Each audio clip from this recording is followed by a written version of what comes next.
guys! For today's video, i-share ko sa inyo ang aking top 5 favorite Japanese products or products from Japan, or the 5 must-have products, beauty products, specifically beauty products. So actually nahirapan akong i-rank siya kasi lahat sila favorite ko talaga. Kasi sa aking number 5 on the list sa ngayon is itong Pati Honey, ang kanyang brand name. So, shampoo siya, moisture repair shampoo. And this one is treatment. So, ito, trending dito sa Facebook. Kaya, ayan, bumili na kami nito. So, partner sila. Ayan, sobrang bango nito. Share ko lang, natapon to nung kumuha ko for travel. Nag-travel kami sa Japan, kumuha ko, nilagay ko siya sa maliit na bottle. Tapos natapon siya. Lumabas ako ng room, pagpasok ko ng room, sobrang bango ng room. Ganon siya kabango, ganon ka-live room fragrance niya. Para kang nag-spray ng pabango sa buong kwarto. Ganon siya kabango. So, sobrang bango niya and sobrang nakaka-smooth ng buhok. So, sa aking number 4, top 4 naman is itong ang hirap ako. Itong Dove. Yan, Dove Exfoliating Body Polish, Sakura and Mask. So, itong bang body scrub siya. And favorite ko siya kasi pink. So, bias ako sa pink. Gusto ko siya gawing one kasi nga favorite ko yung Sakura. Hindi, joke lang. Pero, sobrang bango nito guys. Amoy sampagita talaga. So, mga products talaga ng Japan, sobrang iba yung out of the world fragrance niya talaga. Yan. So, top 4 ko siya for body scrub. For my top 3 naman, para sa top 3 ko ay itong Bounce Syrup. Yan. So, share ko lang din, guys. So, trending din to sa Facebook. May rin gustong bumili nito. Pasensya ka na ate. Sa ate ko kung i-reveal ko yung secret mo.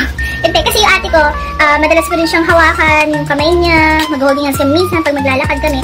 Nandito siya sa Pinas, napansin ko sobrang smooth ng kamay niya. Hindi naman ganun ka-smooth dati, promise. Sobrang smooth, parang sarap i-jowa, gano'n. Ayan, kaya nung nalaman ko ito yung gamit niya, sabi ko gusto ko gumamit nito. Kasi gusto ko ganun din ka-smooth yung balat ko. Kaya ayan, hawakan niya na lang yung kamay ng ate ko para maniwala kayo. Charot lang. Pero yun, ito ang gamit niya. And for my top 2, oh my gosh, I forgot. Oh, sige. Top 2, this one. Tadaan! Naturey. Pinagsama ko lang sila kasi parehas naman sila ng brand. Ito ay toner, Naturey. Hatomugi Skin Conditioner na toner. At ito naman is Hatomugi din Skin Conditioning Gel. So, after nyo mag-cleanse ng face, ito, lagay nyo sa spray bottle, spray all over your face as toner. And ito naman is as your gel moisturizer. Po dito. So, yan. Pang-pa-moisturize ng balat. And for my top 1, okay. Since sobrang saya ko nung nabili ko to, trending to sa Facebook or TikTok. Ito. This one is the, and meron siya ka-partner. Wait lang. Sabay ko na rin sila. Top 1. So, ito is for booty. Magkaiba silang brand, pero pala naman silang pampaputi. So, tinakbuhan ko na sila. Pwede naman yun, diba? So, this one is the Pelican for booty. Pampaputi ng mga singit-singit at ng booty, para maging beautiful tayo. So, yeah. And, of course, beauty soap. Beauty soap. Pareha silang trending and favorite, must-have product. So, yan lang guys. Actually, ang hirap nila i-rank.